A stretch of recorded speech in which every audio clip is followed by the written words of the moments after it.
Jada Morgan's world shattered in the space between one breath and the next. The rooftop bar spun around her, warm lights bleeding into Manhattan's skyline, laughter drowning in the pounding of her heart. 6 rum punches deep, trying to forget the ache of loneliness that followed her from Jamaica to New York, and now she couldn't even stand straight.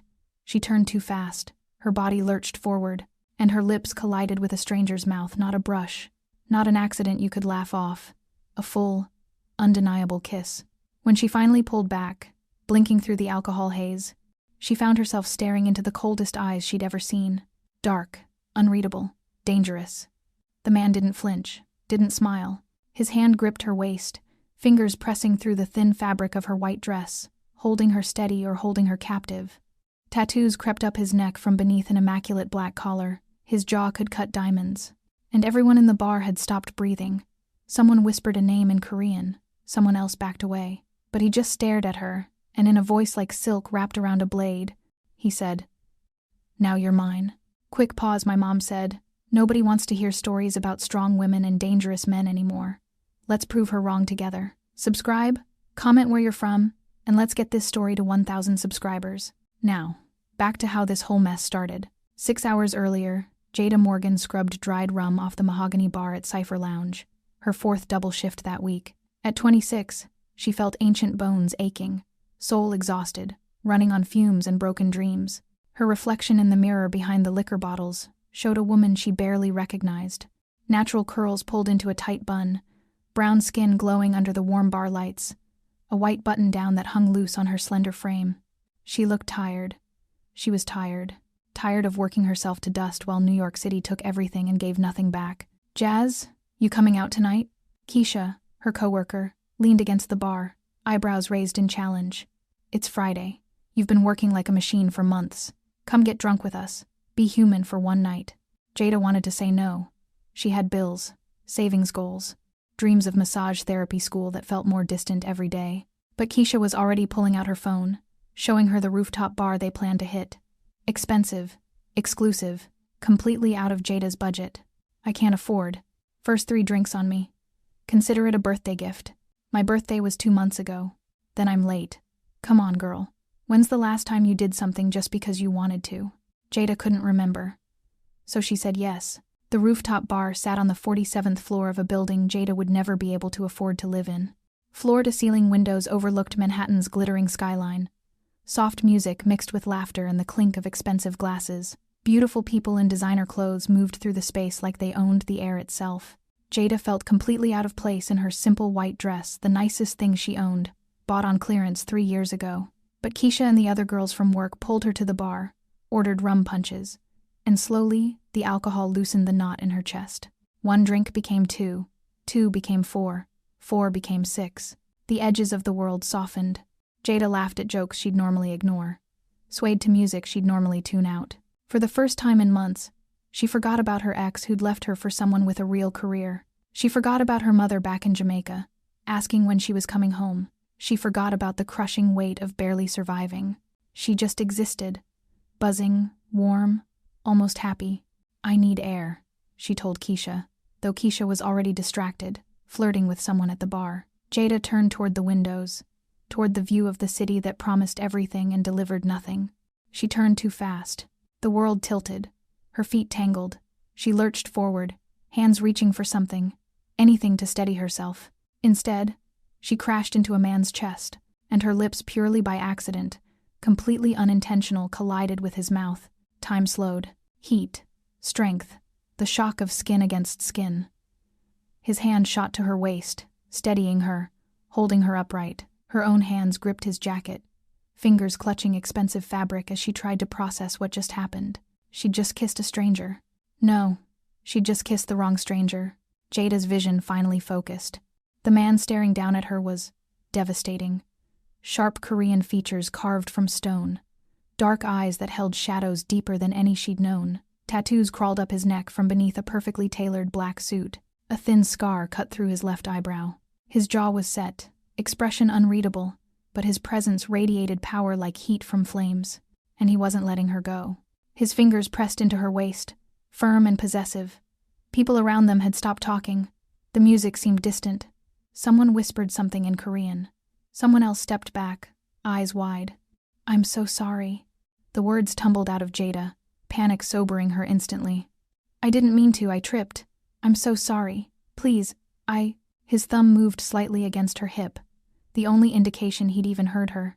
His eyes traveled across her face, studying her like she was a puzzle he needed to solve, taking in her curls, her flushed brown skin, her wide, terrified eyes. Then he spoke, voice low and rough, wrapped in an accent that made her shiver. "Now you're mine."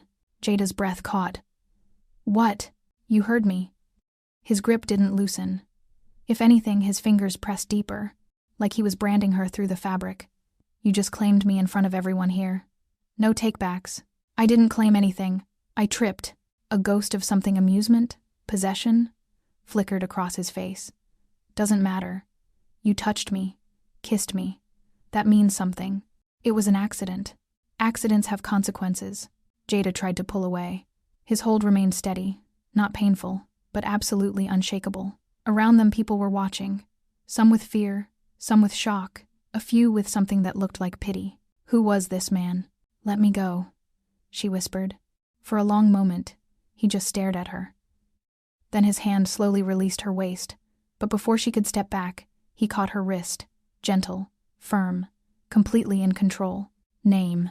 "Why would I tell you my—" "Jada Morgan." A man appeared beside them, shorter, stocky, with a sharp suit and sharper eyes. He held up a phone showing her driver's license information. Age 26, works at Cypher Lounge, lives in Washington Heights, Jamaican national with a work visa. "How do you have my information?" Jada's voice cracked. The tattooed man glanced at his associate, then back at her. "I have access to everything in this city." He released her wrist but didn't step back. "Go home, Jada. My men will escort you." "I don't need an escort. I need you to leave me alone." "Not an option." He nodded to someone behind her. "You kissed me. Publicly. That means you're involved now, whether you want to be or not." "Involved in what?" But he was already walking away, the crowd parting for him like water around a shark. Two men in dark suits appeared at Jada's elbows, not touching her, not threatening, but definitely not letting her leave on her own terms. Keisha rushed over, eyes huge. "Jada, what the hell did you just do?" "I tripped." "Who is that guy?" Keisha's voice dropped to a horrified whisper. "That's Eugene Choi. You just kissed Eugene Choi. The Eugene Choi." The name meant nothing to Jada. "Who?" "Oh my God." Keisha grabbed her shoulders. "Girl, you need to leave. Right now. That man, he's not someone you want to be noticed by." But it was too late. Jada had already been noticed, claimed, marked, and as the men escorted her out of the bar and into a waiting black SUV luxury interior, tinted windows, the kind of car that screamed money and danger, Jada realized her life had just changed completely. She just didn't know if it changed for better or worse. To understand how Jada Morgan ended up drunk in a rooftop bar kissing a stranger, you need to understand what brought her to that breaking point. 3 months before that kiss, Jada's boyfriend Mark had looked at her across their tiny apartment and said the words that shattered her. "I can't do this anymore. You're always working. You're exhausted all the time. You have no ambition beyond just surviving. I need someone who's actually going somewhere." He'd left her for a corporate lawyer, someone with a real career. Jada had stood in that empty apartment, the one she could barely afford even with 2 jobs, and felt something inside her crack. She'd come to New York with dreams, massage therapy school, her own practice someday, a life that felt purposeful, meaningful. But somewhere between double shifts and crushing rent and sending money home to Jamaica, those dreams had faded into just survival. Wake up, work, sleep, repeat. Her mother called every week asking when she was coming home. Her friends from Jamaica had all moved on. Marriages, babies, real lives. And Jada? She scrubbed toilets and served drinks and studied textbooks at 2 a.m., too exhausted to retain anything. She was 26 and felt ancient, lonely in a city of millions. Invisible to everyone except when they needed something from her. The night of the kiss was supposed to be different. Keisha had practically dragged her out. "You need to live a little, Jazz. Stop being a ghost." So Jada had let herself drink. Jada's head felt like someone had taken a hammer to it. Repeatedly. With enthusiasm. Sunlight stabbed through her bedroom curtains, and she groaned, pressing her face deeper into the pillow. Her mouth tasted like regret and rum. Her body ached in that specific way that came from drinking too much and sleeping in her clothes. Wait, she was still wearing her white dress. Memories flickered through the fog, the rooftop bar, the drinks, the spinning room. And then? Nothing. Just fragments. Warm lights, laughter, the feeling of falling. Had she kissed someone? No, that couldn't be real. That was definitely a dream. A weird, alcohol-fueled dream about a dangerous-looking man with tattoos and eyes that could cut through steel. Jada forced herself to sit up, wincing at the pounding in her skull. Her small studio apartment looked exactly as she'd left it, cluttered but clean. Her massage therapy textbooks stacked on the kitchen table, her work uniforms hanging by the door. Everything normal, everything fine. She stumbled toward the kitchen, desperate for water and aspirin, when she saw him, a man, standing in the corner of her living room, watching her. Jada's scream ripped through the apartment, raw and terrified. She grabbed the first thing, her hand touched a heavy textbook and hurled it at him. He caught it effortlessly. Didn't even flinch. "Who the hell are you? Get out! Get out right now!" Her voice cracked, panic flooding her system, clearing the hangover fog instantly. "Miss Morgan, please calm down." His English was perfect, accent slight.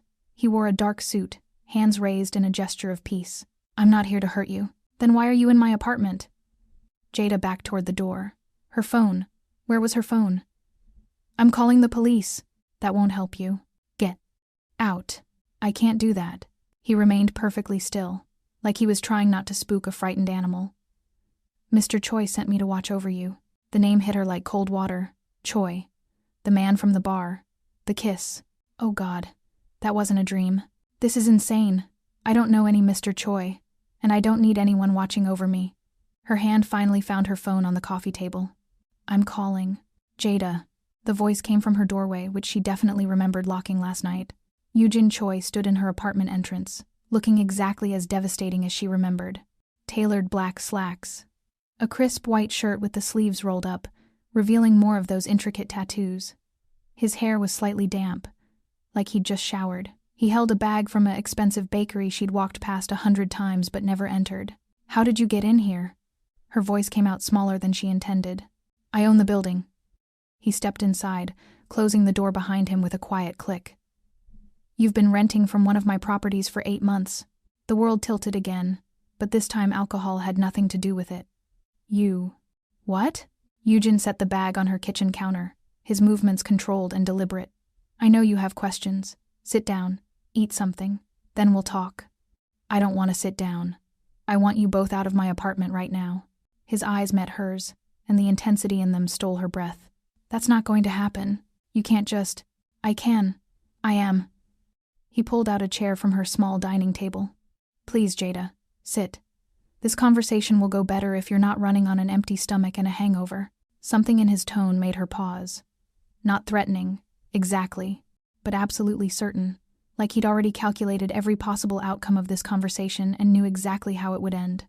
Against her better judgment, and because her head was still pounding and her legs felt shaky, Jada sat. Eugene pulled out containers from the bag.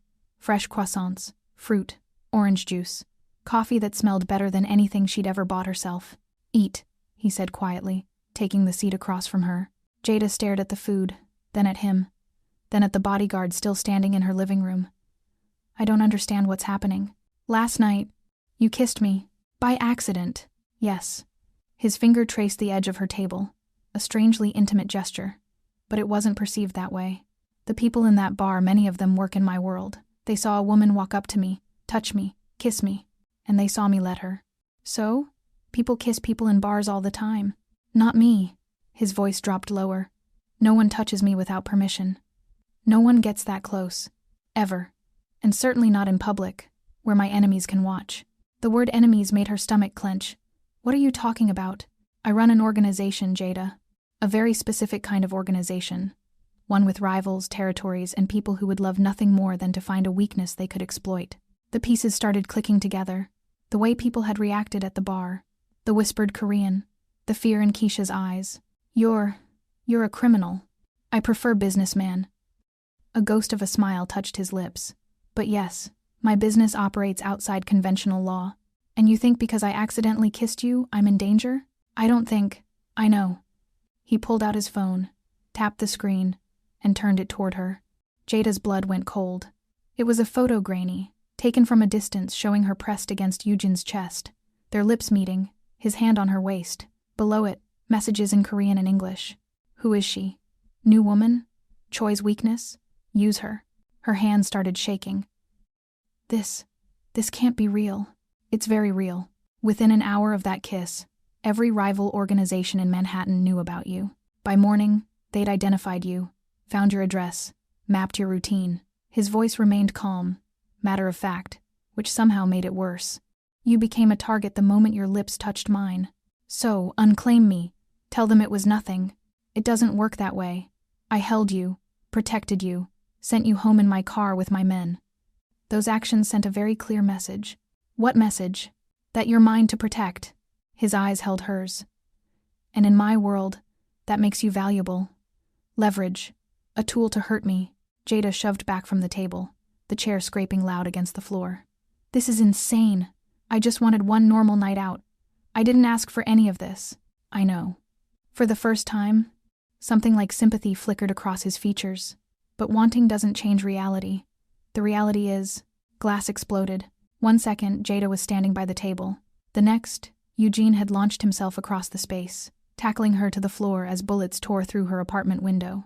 The bodyguard was already moving, weapon drawn, positioning himself between them and the shattered glass. Jada couldn't breathe, couldn't think. Eugene's body covered hers completely, one hand cradling her head, the other braced against the floor. His heart thundered against her back, the only sign he was even remotely affected. More gunfire. The walls splintered. Her bookshelf exploded in a shower of wood and paper. Then silence. Terrible, ringing silence. Clear, the bodyguard said, speaking rapidly in Korean into a phone. Eugene didn't move immediately. His breath was warm against Jada's ear when he spoke, voice rough. Are you hurt? She couldn't answer, couldn't process. This was her apartment, her safe space, and someone had just tried to kill her. Jada. His hand shifted, tilting her face toward his. Look at me. Are you hurt? No, I don't. I don't think so. He studied her face, checking for injuries she couldn't feel through the shock. Then, slowly, he helped her sit up. The bodyguard had moved to the window, weapon still drawn, scanning the street below. Jada looked at her apartment. Shattered glass everywhere, bullet holes in the walls. Her books, her life, destroyed in seconds. They knew, she whispered. They knew exactly where to find me. Yes. Eugene's hands remained on her arms, steadying her. This is what I tried to explain. You're not safe here anymore. You're not safe anywhere without protection. So what am I supposed to do? Just let you kidnap me? I'm not kidnapping you. I'm saving your life. He stood, pulling her up with him, his grip firm but careful. Pack a bag. You're coming with me. Where? Somewhere they can't reach you. Somewhere I can keep you alive. His thumb brushed across her wrist, feeling her racing pulse. You're part of this now, Jada, whether you want to be or not. The only choice you have is whether you survive it. Jada looked at the bullets embedded in her wall, at the destroyed window, at the life she'd built, shattered in moments. Then she looked at Eugene, dangerous, controlled, and currently the only thing standing between her and whoever wanted her dead. How long? Her voice came out steadier than she felt. How long do I have to hide? Until I eliminate the threat. His eyes darkened. However long that takes. Jada wanted to argue, wanted to refuse, wanted her normal life back. But normal had died the moment she'd kissed a stranger in a bar. Fine, she whispered. But this doesn't mean I trust you. Something almost like respect flickered across Eugene's face. Good. You shouldn't trust anyone right now. Not even me. He stepped back, giving her space to move. Pack light. We leave in 5 minutes. As Jada stumbled toward her closet, hands still shaking, she heard him speaking quietly in Korean to his bodyguard. She didn't understand the words, but she understood the tone. Cold, lethal, absolutely unforgiving. And for reasons she couldn't explain, that tone made her feel just a little bit safer. The penthouse Eugene brought her to was nothing like Jada expected. She'd imagined something cold, industrial, dangerous, all glass and steel and shadows. Instead, she found herself in a space that felt almost warm. Floor-to-ceiling windows overlooked Manhattan, but heavy curtains could be drawn for privacy. The furniture was modern but comfortable, all clean lines and soft fabrics. A full kitchen with granite countertops, art on the walls, actual art, not just decoration. Your room is through there. Eugene gestured toward a door off the main living area. Bathrooms attached. There's clothes in the closet your size. Jada turned slowly, taking it in. How do you have clothes in my size already? I had someone shop while we were driving over. That was 20 minutes ago. I have efficient people. He moved toward the kitchen, pulling out his phone. Are you hungry? I want answers. Jada stayed where she was, arms crossed. You said I'm part of this now. Part of what, exactly? What happens next? Eugene set down his phone, giving her his full attention. It should have felt reassuring. Instead, it felt like being studied by a predator deciding whether you were prey or something more interesting. What happens next is simple, he said. You stay here, under protection, while I deal with the people who targeted you. Deal with them how? However necessary. The casual way he said it sent ice through her veins. You mean kill them. If that's what it takes. No hesitation, no apology. Jada's stomach twisted. And I'm just supposed to sit here while you… What? Start a war over me? The war started the moment they fired into your apartment. His voice hardened. They made their intentions clear. Now I make mine clear. I don't want people dying because of me. Then you should have been more careful about who you kissed. The words came out sharp, and something flickered in his eyes, regret. Maybe, or frustration. He ran a hand through his hair, a rare crack in his controlled facade. I'm sorry. That was unfair. You think? Jada's voice rose. None of this is fair. I didn't ask for this. I didn't ask to be claimed by some mafia boss who thinks he can just… You think I wanted this either? Eugene's voice cut through her rising panic. You think I planned to upend my entire organization over a woman I don't even know? The raw honesty in his tone stopped her. Then let me go, she said quietly. Tell them I mean nothing. Tell them it was a mistake. I already told you. I know what you told me, but there has to be a way. I'll leave New York. I'll go back to Jamaica. I'll disappear completely. They'll find you. He moved closer, each step deliberate. That's what they do. They find the things people care about and they destroy them. And right now, whether you like it or not, they believe I care about you. Why would they believe that? You don't even know me. Because I reacted. The admission came out rough. When those bullets hit your apartment, I didn't think strategically. I didn't calculate the best move. I just moved. Protected you first, assessed the threat second. His jaw tightened. My men saw it, which means their spies saw it, which means everyone in this city now knows Eugene Choi broke his own rules for a woman. What rules? Never show weakness. Never expose what matters. Never let emotions compromise logic. His eyes held hers. I broke all three in under 12 hours. The confession hung between them, heavy with implications Jada wasn't ready to examine. Before she could respond, a door opened. A man entered shorter than Eugene, built like a fighter, with sharp eyes that cataloged everything in seconds. He spoke quickly in Korean, and Eugene's entire demeanor shifted. Colder, harder. What's happening? Jada asked. The other man glanced at her, surprise flickering across his face before he masked it. He said something to Eugene in Korean, a question based on his tone. Eugene responded curtly, then switched to English. Jada, this is Min-jun, my second in command. Min, this is Jada Morgan. She's under our protection. Min-jun's eyebrows rose slightly, but he nodded to her with unexpected courtesy. Miss Morgan. What did he say? Jada asked Eugene. Just now in Korean? A pause. Then, he asked if you were the reason half the city is currently preparing for war. And what did you say? Yes. The simple honesty of it stole her breath. Min-jun spoke again, and this time Eugene's expression went glacial. How many? 3 separate organizations. The Russians, the Italians, and the Triads. Min-jun's English was accented but clear. They're all circling. They see blood in the water, Eugene said quietly. They think I've gone soft. Have you? Min-jun asked. And there was no judgment in the question, just genuine curiosity. Eugene glanced at Jada, something unreadable in his eyes. I've become invested. There's a difference. Invested enough to go to war? If necessary. Min-jun nodded slowly, like this was exactly what he'd expected. Then we should move quickly. Demonstrate strength before they coordinate. Agreed. Gather the lieutenants. I want a full briefing in an hour. Eugene turned back to Jada. You'll stay here. Don't leave this floor. Don't go near the windows. Don't open the door for anyone except me or Min-jun. Where are you going? To remind this city why they fear me. The words should have terrified her. Instead, some dark part of Jada's brain registered them as protection, safety, someone willing to stand between her and the wolves. God, what was wrong with her? Can I come with you? The question surprised even her. Both men stared at her like she'd suggested skydiving without a parachute. Absolutely not, Yujin said. Why not? If I'm part of this, I should understand what I'm part of. You understand enough. I understand nothing. You're talking about wars and organizations and threats, but it's all abstract. Show me. Show me what you actually do. No. Why? Because. His voice dropped dangerously low.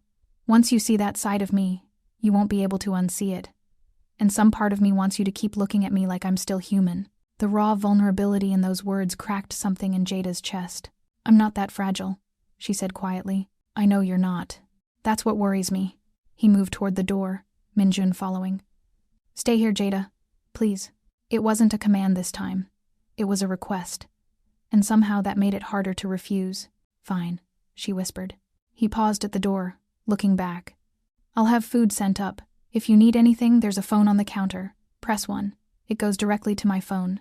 Then he was gone, and Jada was left alone in a luxury penthouse prison, wondering how her life had spiraled so completely out of control in less than 24 hours.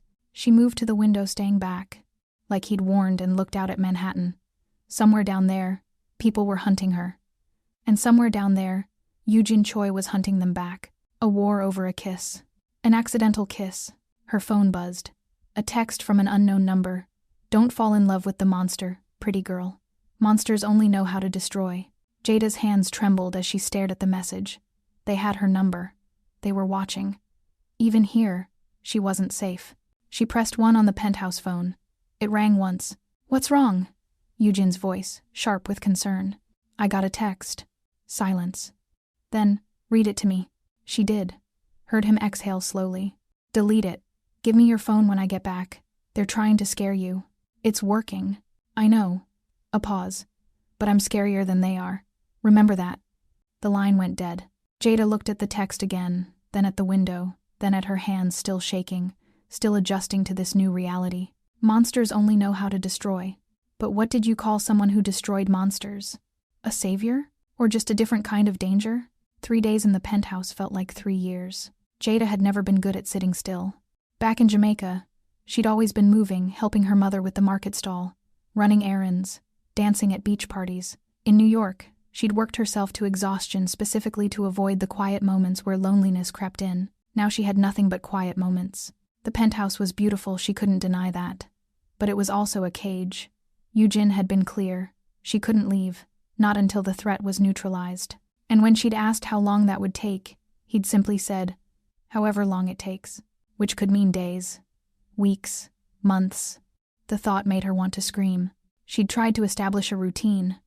Morning yoga by the windows, though she stayed carefully back from the glass. Reading her massage therapy textbooks, though concentration was impossible. Watching TV, though nothing held her attention. Cooking, though she had no appetite. Mostly, she waited. Waited for Yujin to come back from wherever he went during the day. Waited for updates that never came. Waited for her life to feel real again. The only constant was the changing of guards. Every 8 hours, 2 men in dark suits appeared at the door, checked the apartment, nodded to her politely, and positioned themselves outside. They never spoke to her beyond basic greetings, never answered her questions. They were professional, polite, and absolutely unyielding. On the 3rd evening, Yujin finally came home before midnight. Jada had fallen asleep on the couch, her textbook open on her chest. Netflix playing some show she'd stopped watching hours ago. She woke to the sound of the door closing, her heart immediately racing before she registered who it was. Yujin looked exhausted. His usually immaculate appearance was slightly disheveled, shirt wrinkled, tie loosened, a shadow of stubble on his jaw. There was something dark on his sleeve. It took Jada a moment to realize it was blood. She sat up quickly. Are you hurt? He glanced down at his arm like he'd forgotten the blood was there. Not mine, which didn't make it better. He moved to the kitchen, poured himself a drink whiskey, neat, and downed half of it in one swallow. Only then did he look at her properly. You should be in bed. I fell asleep out here. She closed her textbook, suddenly self-conscious in her tank top and shorts. How bad is it, out there? Getting handled. That's not an answer. It's the only one you're getting tonight. He finished the whiskey, set down the glass with a sharp click. Have you eaten? I made pasta earlier. Is there any left? Jada nodded toward the fridge. watched as this dangerous, controlled man reheated leftovers in her Tupperware container and ate standing at the counter like he'd forgotten how to sit down. "When's the last time you slept?" she asked quietly. "I sleep." "That's not what I asked." His eyes met hers, and for a moment she saw past the armor to the bone-deep exhaustion beneath. 36 hours, maybe 40. "You need to rest. I need to keep you alive." He set down the empty container. "Rest comes later. I'm alive right now. Thanks to you. Maybe trust that for one night." She stood, moving closer despite every instinct telling her to keep distance. "You look like you're about to collapse." "I'm fine." "You have blood on your sleeve and you can barely keep your eyes open." "That's not fine." Something flickered across his face, surprise, maybe, that she was calling him on it. "Worried about me, Morgan?" The use of her last name felt like a deliberate retreat into formality, a reminder of the distance he was trying to maintain. "I'm worried about what happens to me if you collapse from exhaustion and can't protect me anymore," she shot back. "Purely selfish reasons." A ghost of a smile touched his lips. "Liar. Excuse me, you're not as selfish as you pretend to be." He moved closer, and suddenly the kitchen felt very small. "You could have left New York the first night, could have run to Jamaica, disappeared. But you didn't. You said they'd find me. You didn't run because some part of you felt it too." His voice dropped lower. "That pull, that recognition when our eyes met." Jada's breath caught. "I don't know what you're talking about." "Yes, you do." His hand came up, fingers brushing her jaw in a touch so gentle it made her shiver. "You felt it when you kissed me, when I held you during the shooting, when I walked out of here 3 days ago, and some part of you wanted me to stay. You're delusional from exhaustion. Maybe." His thumb traced her lower lip, feather light. "Or maybe I'm finally saying what we've both been avoiding, which is that this," he gestured between them, "isn't just about protection anymore. Jada should step back, should put distance between them, should remember that this man was dangerous, criminal, responsible for violence she didn't want to think about." Instead, she stayed perfectly still. "What is it about then?" "I don't know yet." His hand dropped away, and she felt the loss of his touch like a physical ache. "But I'm going to find out." He moved past her toward his room, and Jada finally remembered how to breathe. "Eugen?" He paused, looking back. "Thank you. For the food. For everything." Something in his expression softened. "Get some sleep, Jada. Real sleep. Not falling asleep on the couch in your clothes. Only if you do the same. Deal." But hours later, Jada woke to the sound of movement in the living room. She checked her phone 3:47 a.m., pulled on a hoodie and crept out of her bedroom. Eugen sat on the couch in low light from the city, laptop open, phone to his ear, speaking rapid Korean. He'd showered, his hair was still damp and changed into fresh clothes, but he clearly hadn't slept. When he saw her, he ended the call quickly. "I thought we had a deal," Jada said. "Couldn't sleep. Too much to handle." She moved closer, close enough to see the tension in his shoulders, the tightness around his eyes. "Let me help." "You can't help with this." "Then let me help with something else." Before she could second-guess herself, Jada reached out and pressed her fingers to his shoulders, felt the knots of tension there, the muscles wound tight as wire. "You're going to give yourself a migraine, Jada. I'm studying massage therapy, remember? Consider this practice." She applied pressure, finding the worst knots, working them methodically. "You can keep working if you want. Just let me do this." For a long moment, he didn't move. Then, slowly, some of the tension bled out of him. His shoulders dropped slightly. His breathing deepened. "You're good at this," he murmured. "I'd better be. I'm paying a lot of money to learn it." Her fingers moved to his neck, finding more tension there. "Tell me something." "What? Why me? Really, there had to be 100 women in that bar. Why did that kiss matter so much?" Silence. "Then, you looked at me like I was human." "What?" "Everyone in my world looks at me with either fear or calculation. They want something or they're afraid I'll take something. But you..." His voice roughed. "You looked at me with just recognition. Like you saw me, not what I represent." Jada's hands stilled. "I was drunk." "I know. That's what made it real." He turned slightly, enough that she could see his profile in the dim light. "You weren't trying to impress me, weren't trying to use me. You just crashed into me because you were hurting and needed something to stop the fall. And you decided to be that something?" "I decided I wanted to be." He reached up, caught her hand where it rested on his shoulder. His fingers laced through hers. "I haven't wanted anything in years that wasn't about power or strategy. But I want this. Want you. Even though it's the most strategically stupid thing I've ever done. Jada's heart hammered. This is a terrible idea. I know. You're a criminal. I'm just trying to survive. We're from completely different worlds. I know. And I should hate you for dragging me into this. You should.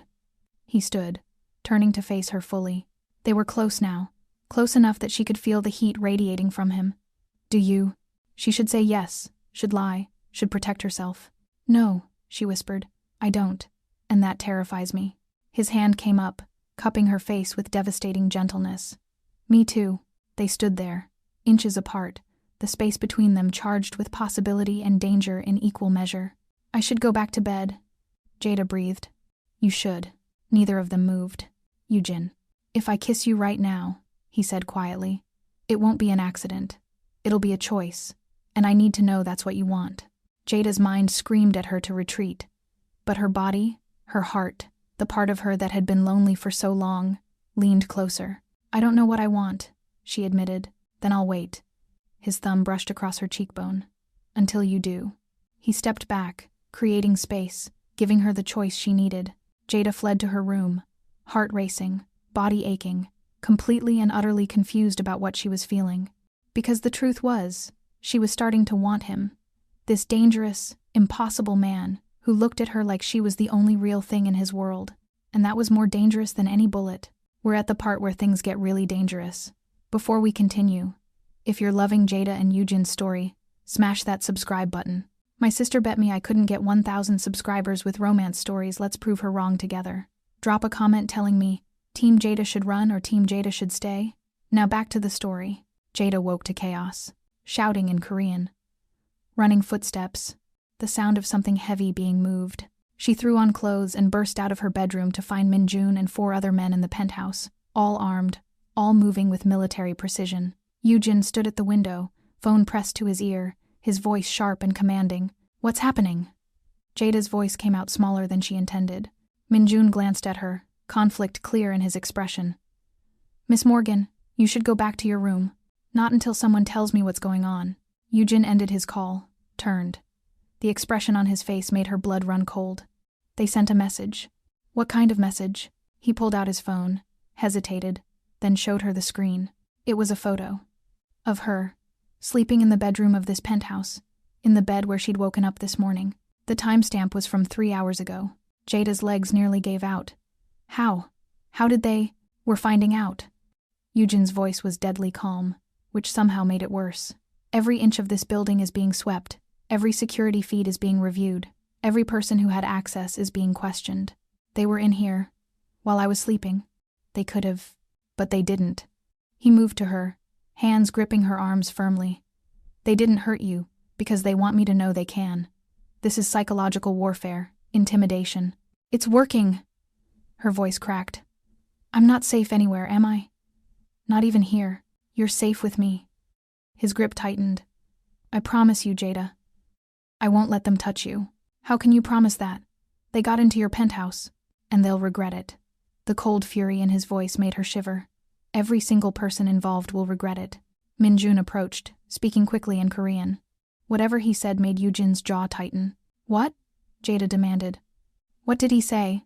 Eugen switched to English for her benefit. They found the breach. A guard on the overnight shift. He was paid to disable one camera and prop open a service entrance. Where is he now? Being questioned. The way he said it made her stomach turn. You mean tortured. I mean questioned. His eyes held hers.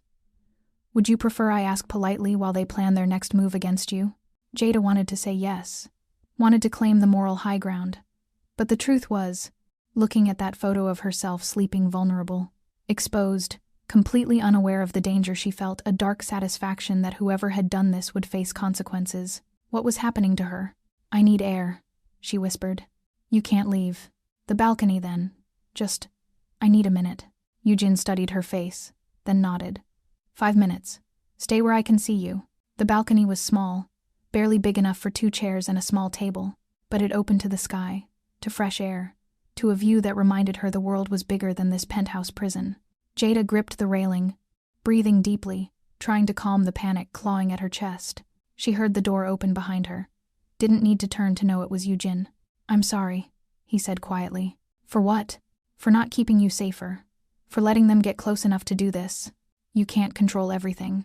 I should have. Frustration bled through his controlled tone. I've built my entire reputation on control, on being 3 steps ahead. And they walked into my home while you slept. Jada turned to face him. So what happens now?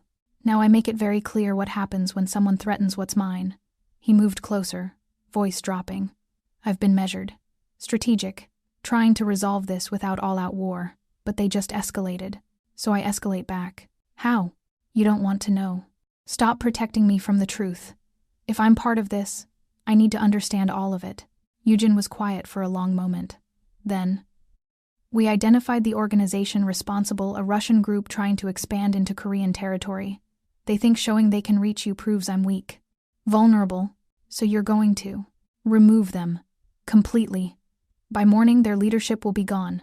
Their operations shut down. Their message erased. His eyes held hers. This is who I am, Jada. This is what I do to protect what matters. And I matter? More than I want you to.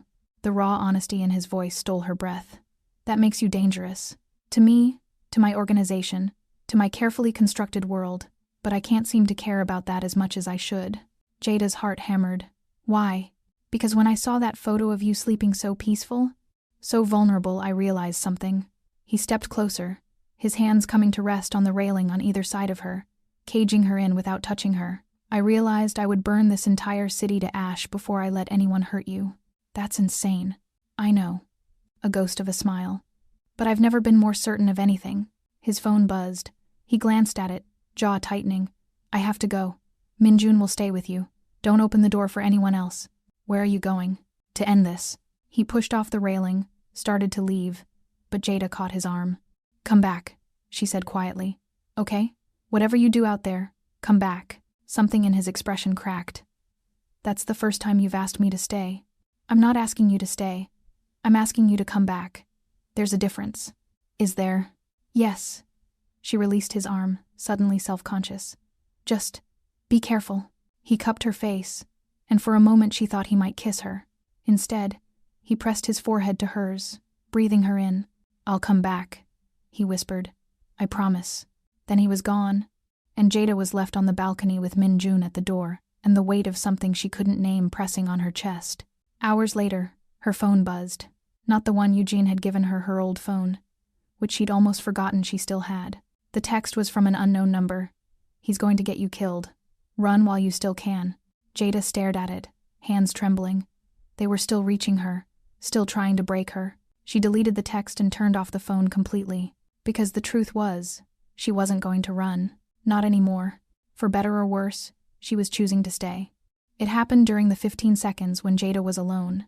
Minjun had gone to check with the guards at the door. Just 15 seconds. A routine check he'd done a dozen times that week. 15 seconds was all they needed. Jada was in the kitchen, making tea, when she felt the prick at her neck. Her hand flew up, found a dart, pulled it out, but the world was already tilting. Spinning. She tried to call out, but her voice wouldn't work. Her legs gave out. Strong arms caught her before she hit the ground. A voice whispered in accented English. Should have run when you had the chance. Then everything went black. When Jada woke, her head felt stuffed with cotton, and her mouth tasted like metal. She was in a chair, wooden, uncomfortable, her wrists zip-tied to the armrests. The room was dark, damp, smelling of mildew and something metallic she didn't want to identify. A warehouse. Abandoned, based on the echo of her breathing and the state of the walls. Panic seized her chest.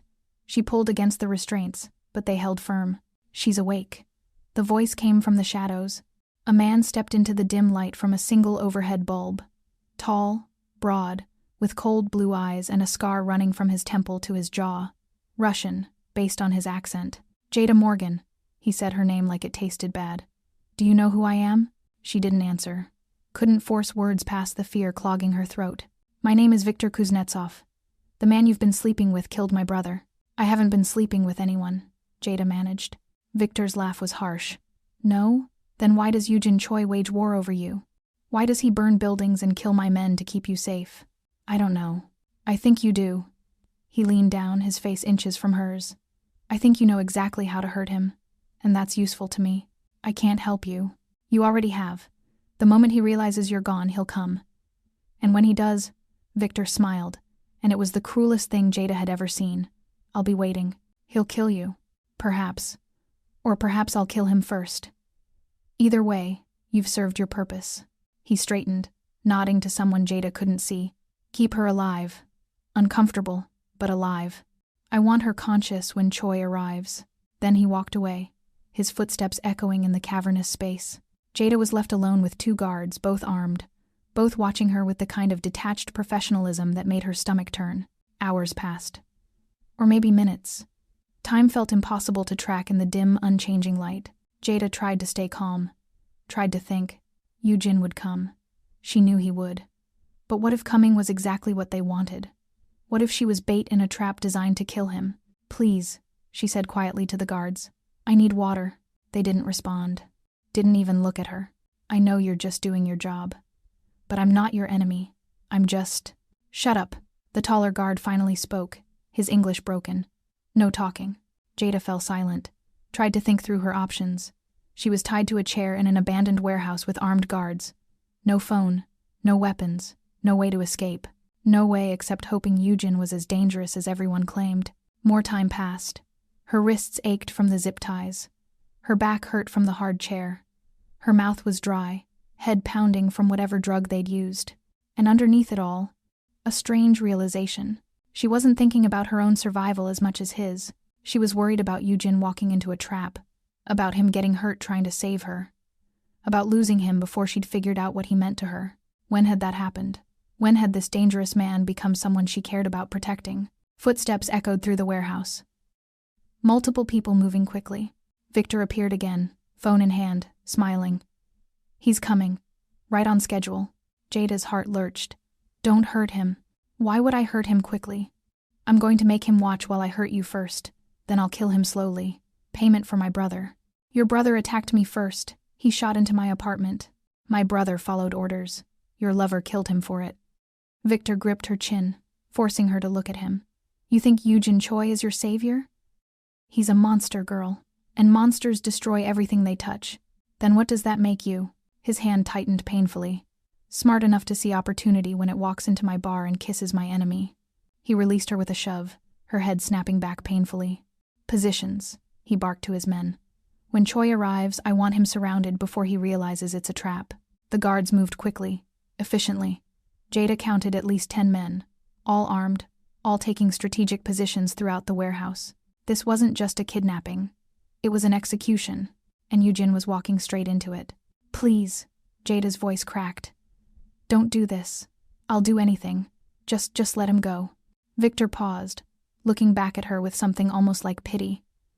You really do care about him. How pathetic. If you want someone to hurt me. Leave him alone. Oh, I'll hurt you too. Don't worry. He checked his phone again, smiled coldly. He's 5 minutes out. Jada Morgan, you're about to see what your lover really is. See what he becomes when someone takes what's his. Then the lights went out.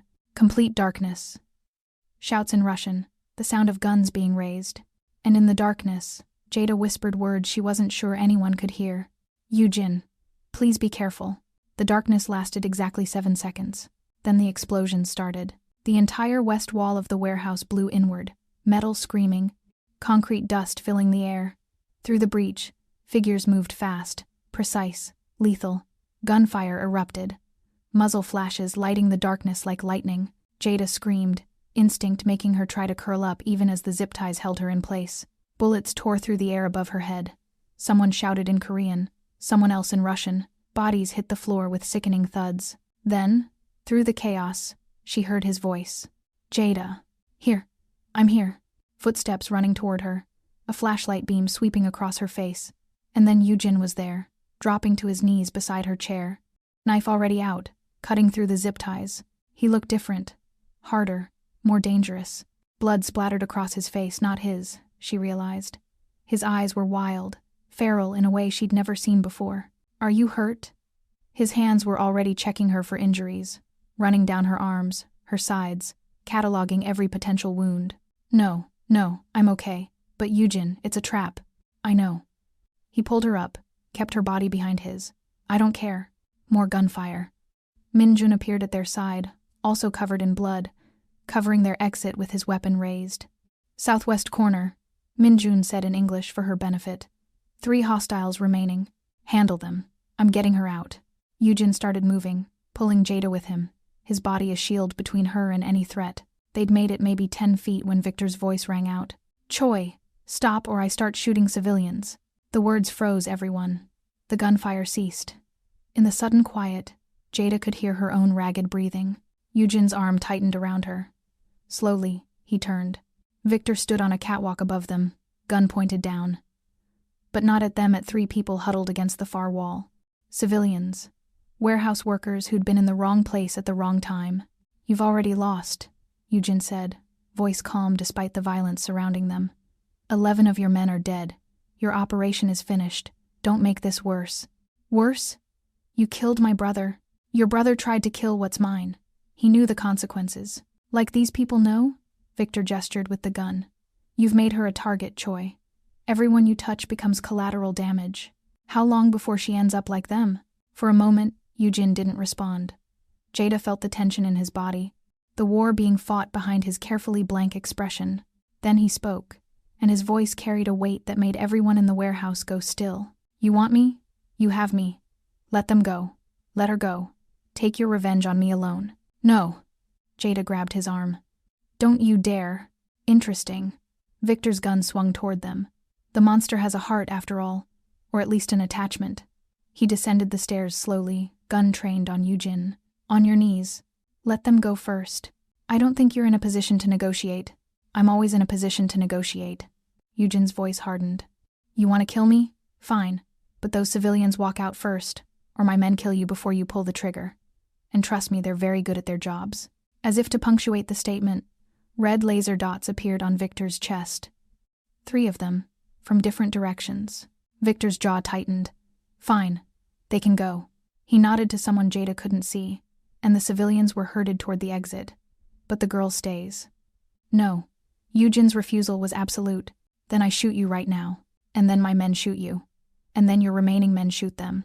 And this warehouse becomes a bloodbath with her caught in the middle." Yujin's voice dropped dangerously low. "Is that what you want? Because I'm giving you a chance to end this with minimal casualties. Let her walk out. You and I settle this alone. Like men, not cowards hiding behind hostages." Victor studied him for a long moment. "You'd really die for her?" "Yes." The simple certainty in that one word made Jada's chest crack open. "Yujin, no."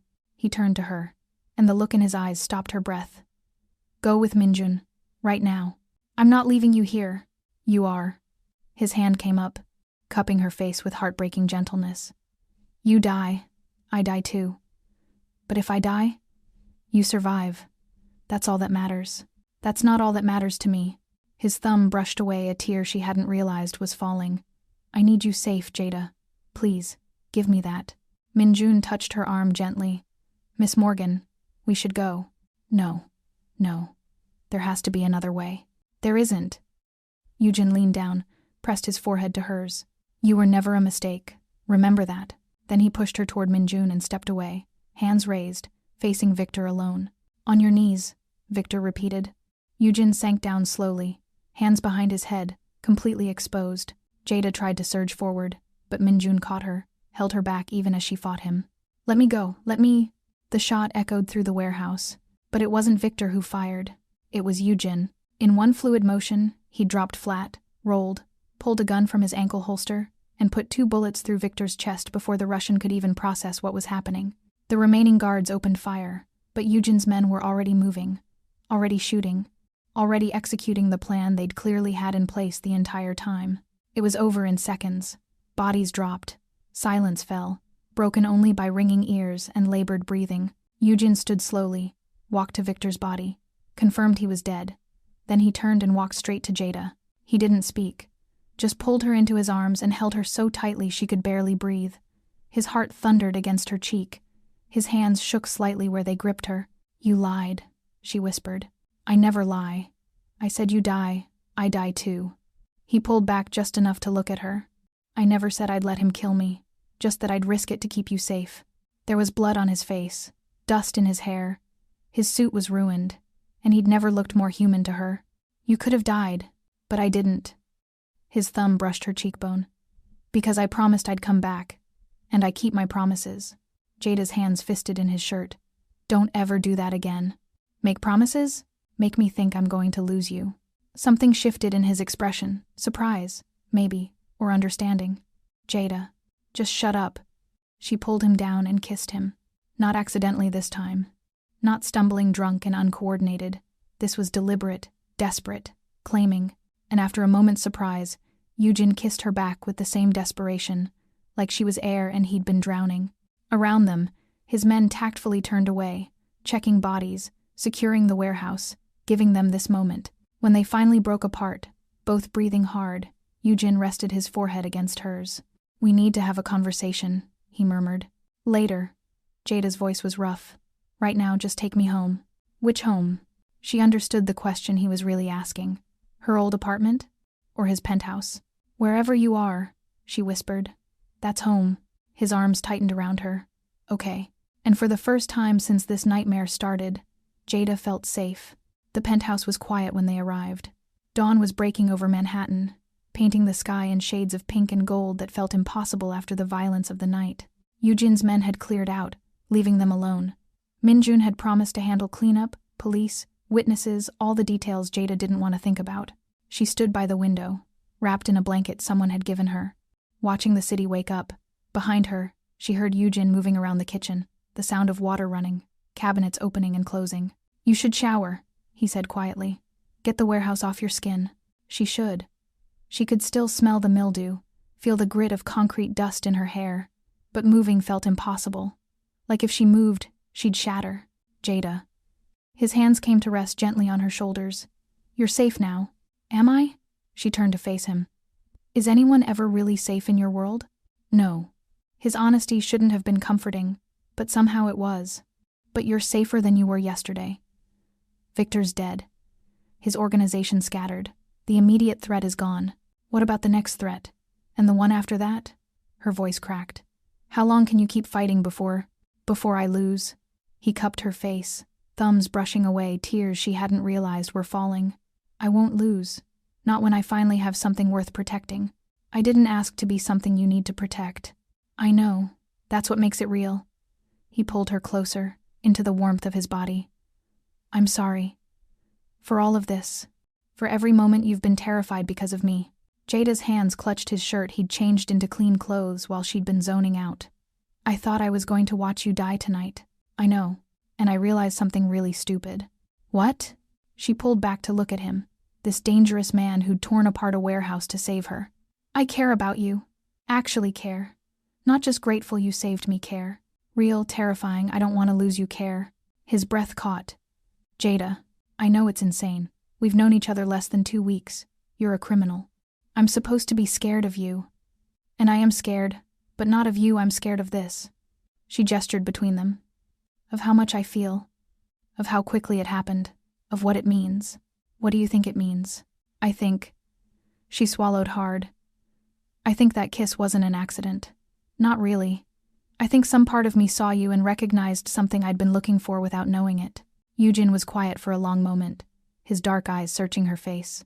When he spoke, his voice was rough with emotion she'd never heard from him before. I've spent my entire adult life not feeling anything. Not letting myself feel. Emotions are weaknesses. Attachments are liabilities. That's what I was taught, what I believed. His hands framed her face, and then you stumbled into me and looked at me like I was just a person, not a monster, not a weapon, just someone worth seeing. You are someone worth seeing. I've done terrible things, Jada. Things that would make you run if you knew details. I know enough. I saw you tonight what you become when threatened. And I'm still here. Why? The question came out almost desperate. Because underneath all that violence and control and danger, I see someone who's just as lonely as I am. Someone who's been fighting alone for so long they forgot what it feels like to have someone in their corner. She pressed her palm to his chest, feeling his racing heartbeat. I see you, Eugen. All of you. And I'm not running. Something broke in his expression. Before she could process it, he'd pulled her into a kiss that was completely different from the one in the warehouse. That one had been desperate, claiming, born of relief and fear. This was soft, gentle. A question instead of a demand. Jada answered by rising onto her toes, wrapping her arms around his neck, kissing him back with everything she felt, the fear, the relief, the impossible attraction that had grown despite every rational reason it shouldn't have. When they finally broke apart, both breathing hard, Yujin rested his forehead against hers. "I don't know how to do this," he admitted. "Do what? Care about someone. Be someone worth caring about. Have something real that isn't built on power or fear." "Neither do I." Jada's laugh came out shaky. "I haven't exactly had great relationship luck. My ex dumped me for having too many jobs and not enough ambition. My family thinks I'm crazy for staying in New York. I've been lonely so long I forgot what connection feels like. And now I'm terrified. But also," she pulled back enough to meet his eyes, "also hopeful. For the first time in a long time." His thumb traced her lower lip, gentle enough to make her shiver. "I meant what I said in the warehouse. You die, I die too. Not because you're an obligation or a responsibility, but because—" He paused, like the words were physically difficult. "Because I can't imagine continuing in a world that doesn't have you in it."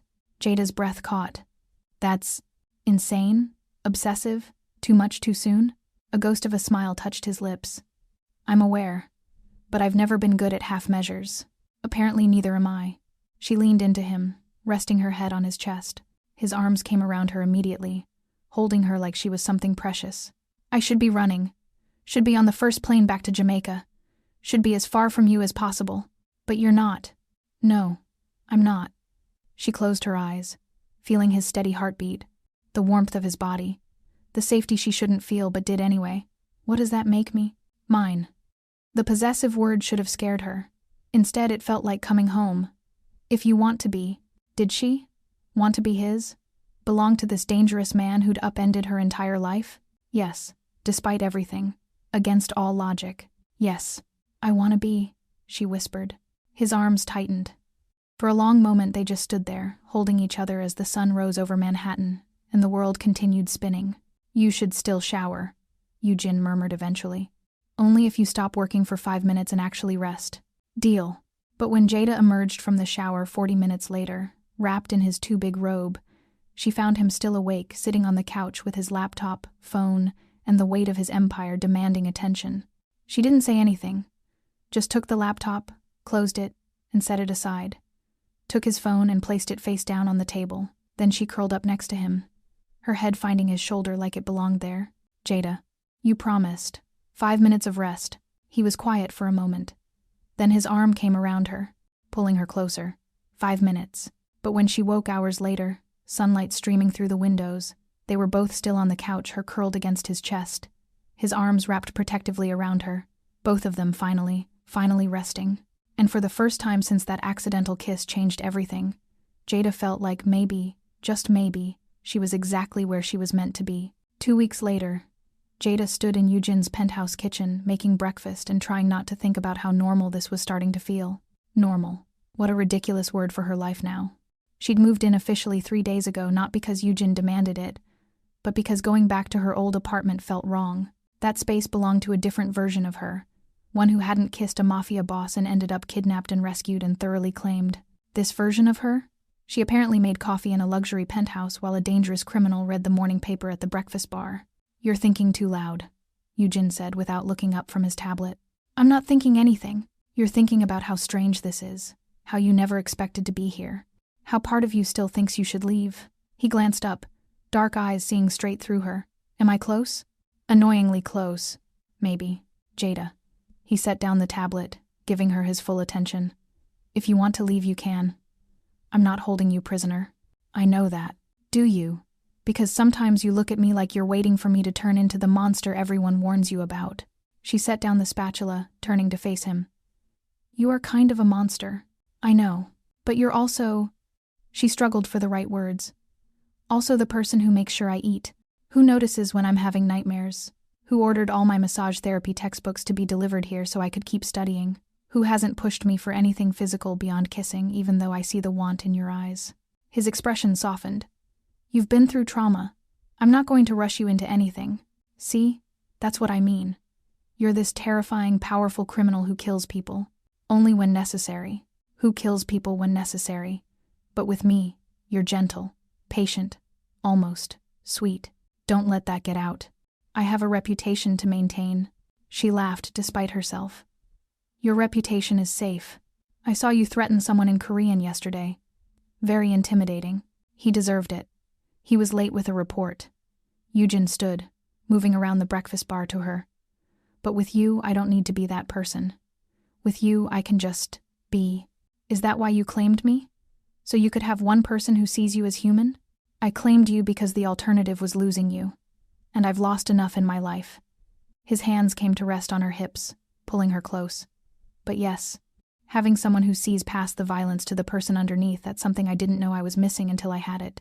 Jada's hand settled on his chest. Over the past 2 weeks, she'd learned his body, the tattoos that meant specific things in his world, the scars from fights he'd barely survived, the way he held tension in his shoulders when he was stressed.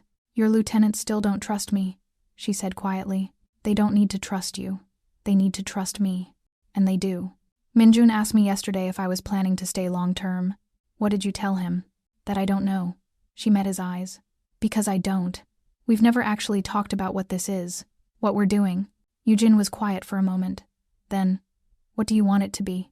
I asked you first. I want you here, permanently, as much of your life as you're willing to give me. His voice dropped lower. I want to wake up with you every morning, fall asleep with you every night, protect you, support your dreams, give you the safety and stability to build whatever life you want. In exchange for what? Nothing. I'm not negotiating, Jada. I'm telling you what I want. What you choose to do with that information is up to you. Her heart hammered. And if I want to keep studying massage therapy, open my own practice someday, then I'll buy you a building for it. I don't want you to buy me things. I want to earn them. Then I'll loan you the money at 0 interest and you can pay me back over 30 years. A smile tugged at his lips. I'm flexible. You're impossible. I'm in love with you. The words hit her like a physical blow. Jada's breath caught, her hands fisting in his shirt. What? I love you. He said it simply, like it was a fact, not a confession. I don't know when it happened. Maybe the moment you looked at me in that bar. Maybe when you yelled at me for not sleeping. Maybe when you kissed me in that warehouse like you were afraid of losing me. His hands framed her face. But I know that I've never felt about anyone the way I feel about you. And I need you to know that before you make any decisions about staying or leaving. Jada couldn't breathe, couldn't think. That's not fair. What's not fair? Saying that now. Making me feel. She broke off, emotions she couldn't name churning in her chest. Feel what? Everything. Too much. Like I'm standing on the edge of something terrifying and exhilarating and I don't know if I'm about to fall or fly. And what do you want to do? Fall or fly? She looked at him, really looked. At the man who'd destroyed his enemies to keep her safe, who held her through nightmares, who looked at her like she was the only real thing in his carefully constructed world. I want to fly, she whispered. With you. The smile that crossed his face was blinding joy so pure it transformed him from dangerous to devastating. Say it, he murmured. Say what? What you're feeling. I said it. Your turn. Jada's throat tightened. She'd been alone so long, protecting her heart so carefully. Saying it out loud felt like breaking open every defense she'd ever built, but he'd done the same for her, given her his truth without armor. I love you too, she breathed. It's insane and too fast and probably going to get me killed. He kissed her before she could finish the sentence. Deep, claiming, celebrating. When he pulled back, they were both breathless. The kiss wasn't a mistake, she whispered against his lips. No. His forehead pressed to hers. It was fate. Destiny. Whatever you want to call it. The universe putting you exactly where you needed to be. In the arms of a mafia boss? In the arms of a man who will burn the world down before he lets anything hurt you. That's still pretty mafia boss of you. I'm aware. He pulled back slightly, his expression turning serious. I can't promise you a normal life, Jada. My world is dangerous. There will always be threats, always be risks. I know, but I can promise that I will protect you with everything I have. I will support your dreams, respect your choices, and love you with everything I am. His thumb brushed her cheekbone. Is that enough? Was it? Could she really build a life with this dangerous, impossible man? The answer came easier than it should have. Yes, she said. It's enough. Later that night, curled up on the couch with Yujin, while rain pattered against the windows, Jada thought about how far she'd come from that drunk night in the bar. She'd lost her old life, her old safety, her old certainty about who she was. But she'd gained something infinitely more valuable. Someone who saw her completely and loved her anyway. Someone who made her feel chosen, protected, cherished in ways she'd never experienced. "What are you thinking?" Eugen asked, his fingers playing with her curls. "That I'm exactly where I'm supposed to be." He pulled her closer, pressing a kiss to her temple. "Me too." Outside, Manhattan glittered with a million lives, a million stories, a million possibilities. But in this penthouse, in this moment, Jada had everything she needed. She'd stumbled into danger and found love. She'd kissed a stranger and found home. And as Eugen's arms tightened around her and his heartbeat steadied beneath her ear, Jada smiled. Because sometimes the best things in life came from the most unexpected moments. Sometimes fate wore a tailored suit and looked at you like you were his entire world. And sometimes, just sometimes, the monster turned out to be your salvation. "You became mine that night, Jada," Eugen whispered into the darkness. "I'm just glad you finally realized it." And that's how Jada Morgan's accidental kiss turned into forever.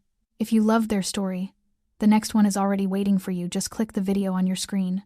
Before you go, hit that subscribe button and drop a comment with your favorite moment from Jada and Eugen's journey. My mom said romance stories like this would never find an audience. Let's prove her wrong together. See you in the next story.